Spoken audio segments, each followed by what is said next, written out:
ঝাড়খণ্ড ঘুরে এলাম, কারণ হেমন্তজি আমাকে বারবার বলছিল আর ওদের সাথে আমাদের বাংলার বর্ডার একদম খুবই ভালোবাসে আমাদের, এবং ওর পরিবারের সাথেও আমাদের রিলেশন দীর্ঘদিনে, কাজেই বাংলার বন্ধু ওরা।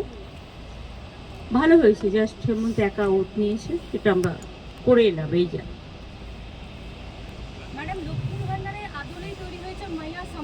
আমি এসব নিয়ে কথা বলবো না, তার কারণ হচ্ছে Lakshmi Bhandar is a model. What Bengal thinks today, India thinks tomorrow. যদি ভালো জিনিস কেউ গ্রহণ করে ভালো।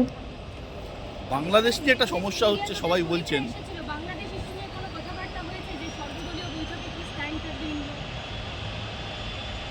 মানে সর্বদলীয় বৈঠক কোথায় হয়েছে? প্লিজ আপনি অন্য পার্টির সম্বন্ধে আমাকে জিজ্ঞেস করবেন না। অন্য কেউ, আপনি কোন পেপারে, কোন চ্যানেলে?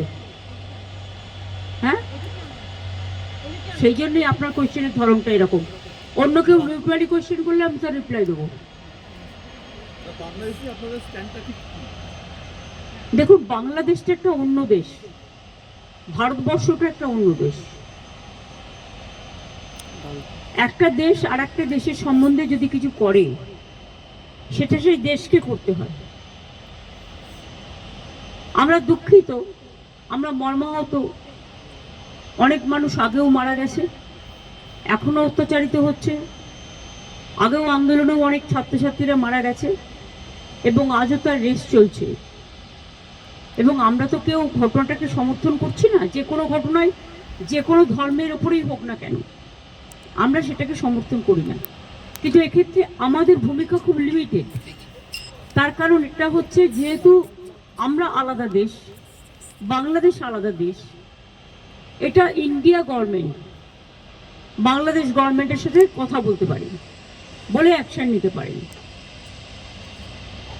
আমরা এটুকু বলতে পারি যে আমরা এক্সটার্নাল অ্যাফেয়ার্স পলিসির ব্যাপারে তৃণমূল কংগ্রেসের স্ট্যান্ড হচ্ছে যে যখনই গভর্নমেন্টে থাকুক না কেন, আমরা গভর্নমেন্টের স্ট্যান্ডটাকে সাপোর্ট করি। কাজেই আমাদের বক্তব্য খুব পরিষ্কার।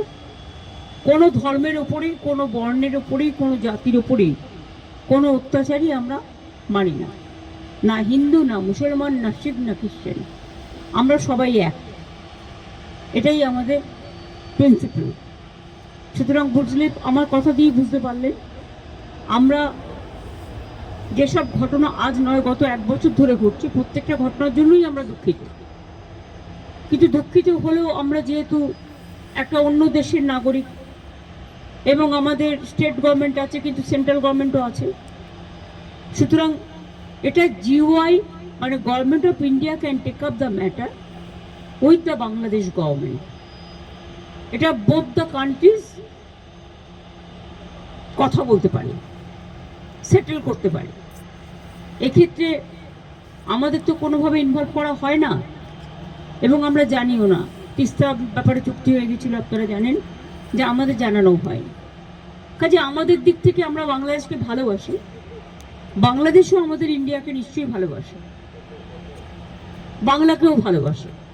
আমাদের ভাষা, সাহিত্য, পোশাক পরিচ্ছদ সবই এক।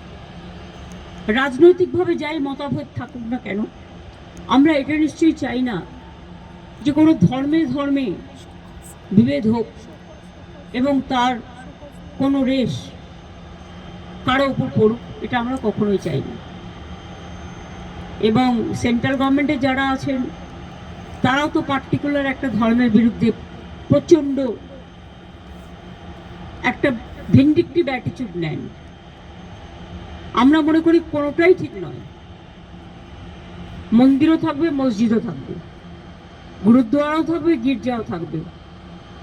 ধর্ম যার যার, আপনার উৎসব সবার। আমরা শান্তির পক্ষে, আমরা উন্নয়নের পক্ষ। ধর্মীয় মতামত প্রত্যেকে যেন পালন করতে পারে তার স্বাধীনতা অনুযায়ী, আমরা এটার পক্ষে। পার্লামেন্টে যা স্ট্যান্ড নেয় সেটা আমাদের ইন্ডিভিজুয়াল কারো ব্যাটার নয়। এই ম্যাটারটা নিয়ে স্ট্যান্ড নেবে তৃণমূল কংগ্রেস পার্লামেন্টারি পার্টির চেয়ারম্যান আমি, লোকসভা এবং রাজ্যসভায়। কিন্তু লোকসভায় আমাদের লিডার আছে সুদীপ বন্দ্যোপাধ্যায়, চিফ হুইপ আছে কল্যাণ বন্দ্যোপাধ্যায়, এবং রাজ্যসভায় আমাদের লিডার আছে ডেরেক ওব্রায়েন, ডেপুটি লিডার আছে সাগরিকা, এবং চিফ হুইপ আছে সম্ভবত নাদিম। সুতরাং তারা সিদ্ধান্ত নেবেন। তারা আমাকে জিজ্ঞেস করলে আমার ওপিনিয়ন আমি দেবো।